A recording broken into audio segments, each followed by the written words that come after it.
the Agile brand.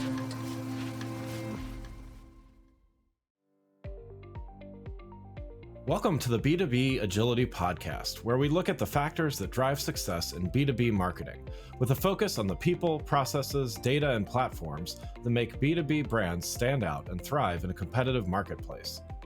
I'm your host, Greg Kihlstrom, advising Fortune 1000 brands on MarTech, marketing operations, and CX, best-selling author and speaker.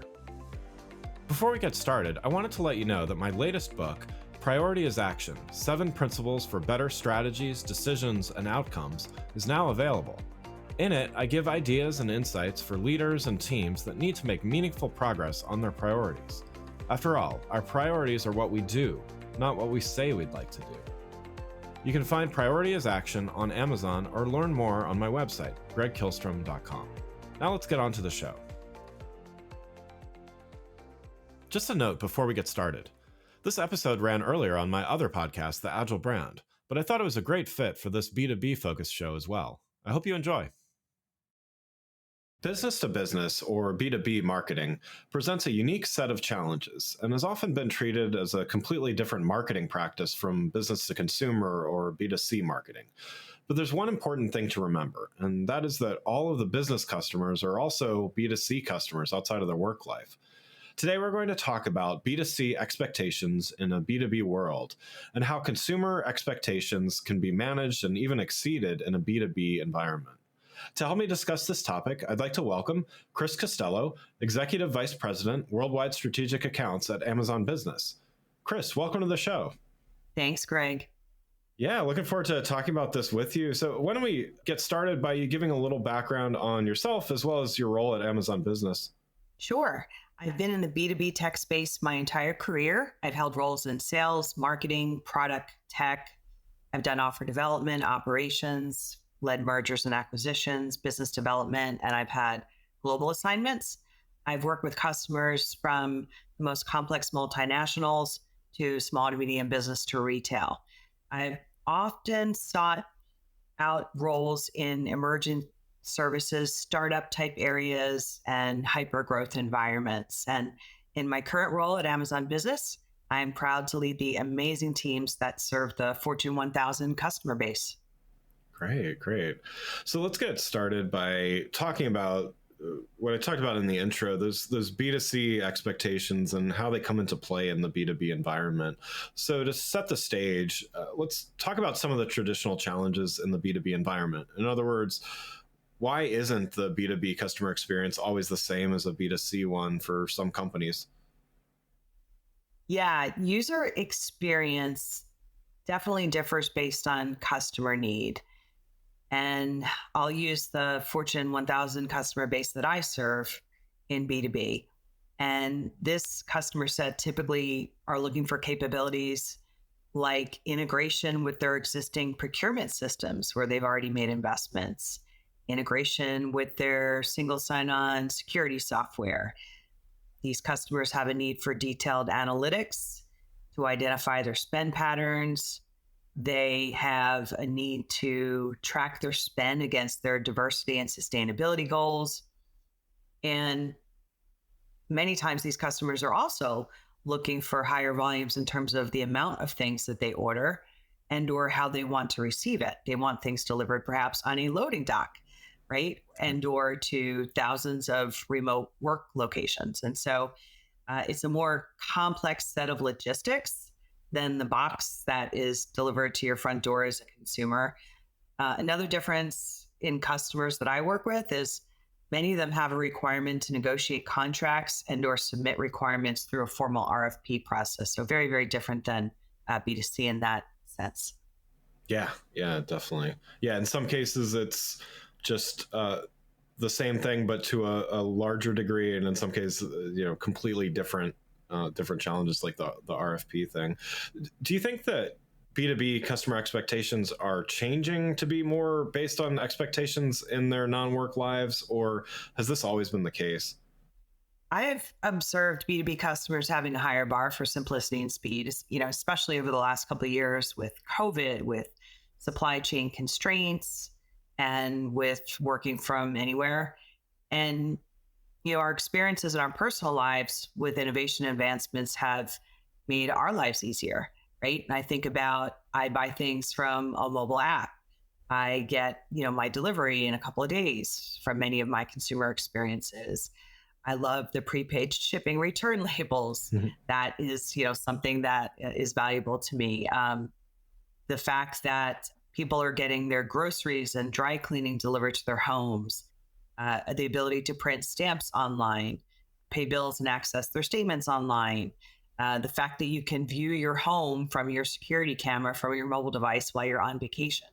So I speak with many customers in business who desire this, but they have this challenge of having, many, many complex needs and suppliers where they're looking to help them with consolidation.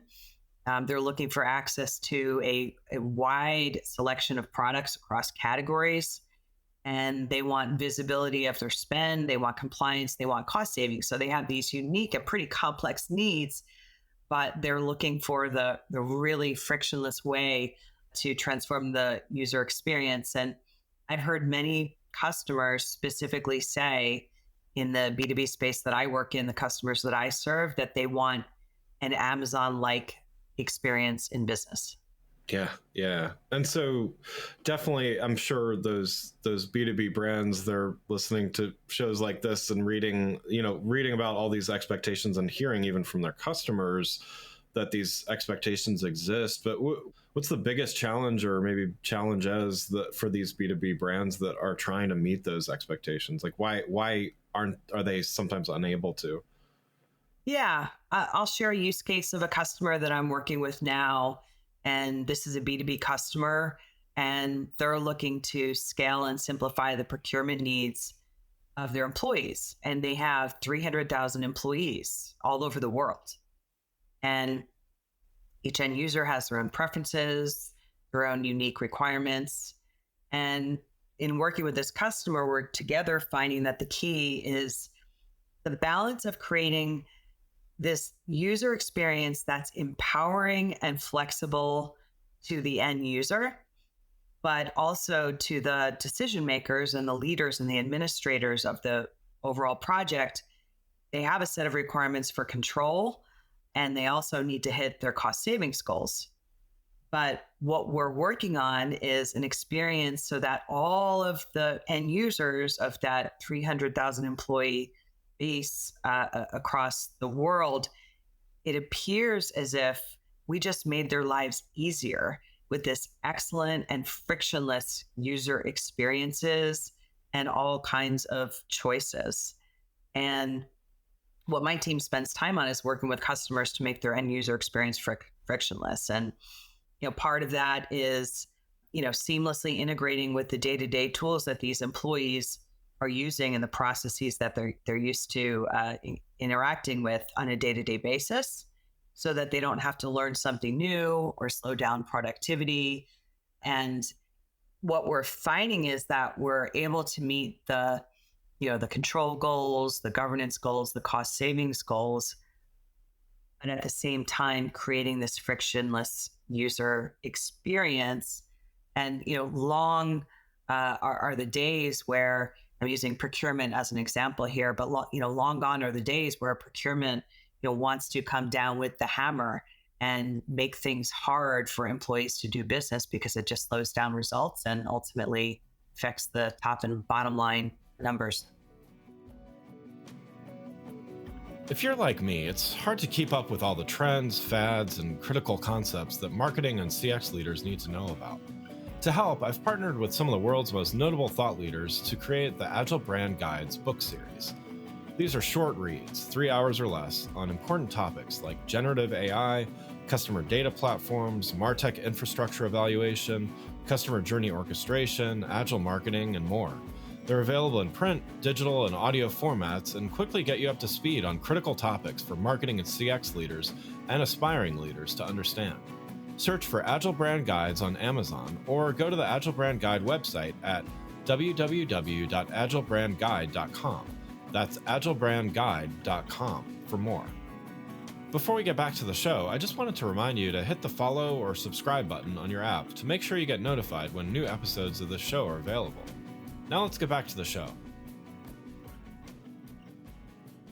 And so you kind of touched on this, but I wonder, speaking on the flip side of the challenges, what do you think is the biggest opportunity for a brand to pull ahead of its competition? I mean, I'm sure lots of B2B brands thinking about this, some taking different sets of steps to do that. But what's one of the biggest opportunities for a brand to pull ahead when it comes to meeting these expectations? My advice is to work backwards from customer needs and to be hyper focused on the 360 customer lifecycle, where you're making it almost irresponsible not to do business with your company. And create a solution that's going to transform the user experience. Find a way to accelerate your cycle time and your SLAs, of course, not sacrificing any quality to do so, but to get the product or the service into the hands of your customer fast. And look at things like, well, how can people search for information on my business? Is your website intuitive? Do you offer chat 24/7? Do you offer free returns if you're in a physical goods business? Can customers interact with you seamlessly, whether it be physical or virtual? I recently had this telemedicine experience, and I think it's transformed the lives of many people to be able to pop onto a Zoom call, speak with a doctor, get a diagnosis, and then get a script delivered to your home. And flipping back to business, let's say you're interacting with customers who issue requests for proposals, RFPs. Do you have an automated intake process for that? And/or are you integrated with some kind of reverse auction software platform that customers can interact with? Those are some examples. Yeah, definitely. So Amazon is known for its commitment to customer service and the customer experience. And so many of us Prime members, myself included, know it for how it transformed customer expectations and really that experience of e-commerce. It really changed the game there. So there may be some out there less familiar with Amazon Business, though. So there are certainly differences between B2B and B2C, as we discussed. But what are some of the benefits for Amazon to have both of these parts of the business and keeping them distinct as well? Yeah. At Amazon Business, the early part of our journey was building on and expanding on our B2C learnings, where we began initially in serving the SMB space, the small and medium business customer. As if you think about it, the user experience may not be too far off from how a consumer buys. And from there, we took those learnings, and over time, we pivoted and we now scale to serve the most complex large enterprises, government customers. And today we're serving 6 million customers of all sizes and industries. And taking that journey and those learnings allowed us to provide customers that familiar user experience in the consumer space, but then apply it in a little bit of a different way to serve business customers and scale over time. Yeah. And so could you elaborate a little bit on that maybe and, talk about how Amazon Business is able to leverage and learn from the consumer side? Like what are some examples of that?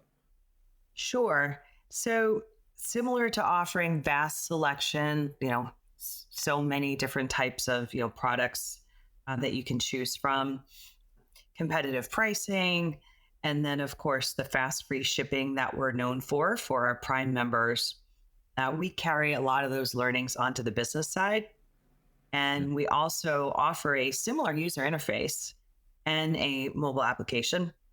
And think about it, much of our selection in our consumer business is also in demand for business customers. So like school districts that we serve, they need books too. Corporate customers that we do business with, they need keyboards and monitors just like consumers do, but often in larger quantities. So while B2B customers have specific needs beyond just selection, it gets, a little bit more complex in that, they need additional reporting, additional billing, et cetera. But another example that's similar in the B2B and B2C space is we have customers that are looking to meet goals around diversity and sustainability spend. And similar to how we surface climate pledge friendly products in our consumer business, we offer those types of capabilities and more on the business side as well. Yeah, yeah. And so how does Amazon Business maybe think differently from the consumer side of the business then? Yeah. So as we were talking about before, I cover the most complex multinational accounts, and, one has to think of scale, right? Required to serve this type of customer. And one thing that I would use as needing to think differently is the customer service associates that support our Amazon Business customers typically are going to handle more complex challenges like invoice reconciliation of a multinational corporation with many locations around the world. Yeah. Inventory is another example I would cite where, customers may buy things in thousands versus in individual packages. On the business side, we offer professional services, and we also offer API integration with customers' procurement systems.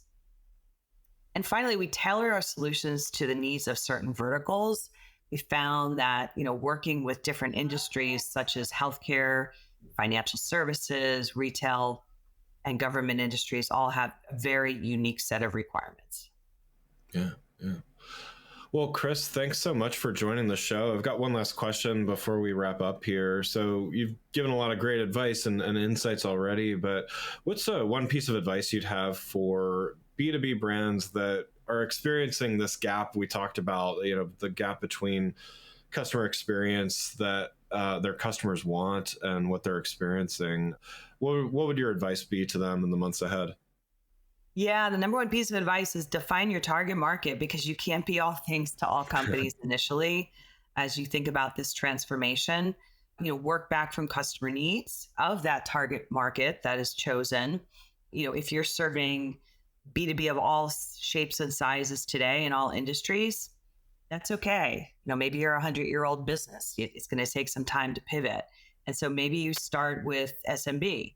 And then move to larger businesses over time. Also, prioritize your needs in a roadmap. Maybe step one is just simplicity around a website refresh. Maybe step two is building the business case and the ROI to improve customer service. And then seeking to consolidate legacy systems or retire legacy systems, holding you back from modernizing. And that requires investment and time, of course. But finally, and most important, I would leave our listeners with: talk to your customers and test and measure as you build and scale that next generation CX. Yeah. Great advice. Love it. Well, again, I'd like to thank Chris Costello, Executive Vice President, Worldwide Strategic Accounts at Amazon Business, for joining the show. You can learn more about Chris and Amazon Business by following the links in the show notes. Thanks again for listening to the B2B Agility Podcast. If you enjoyed the show, please take a minute to subscribe and leave us a rating so that others can find the show more easily. You can access more episodes of the show at www.b2bagility.com. That's b2bagility.com. While you're there, check out my series of best-selling Agile brand guides covering a wide variety of marketing technology topics, or you can search for Greg Kihlstrom on Amazon. Until next time, stay focused and stay agile. The Agile brand.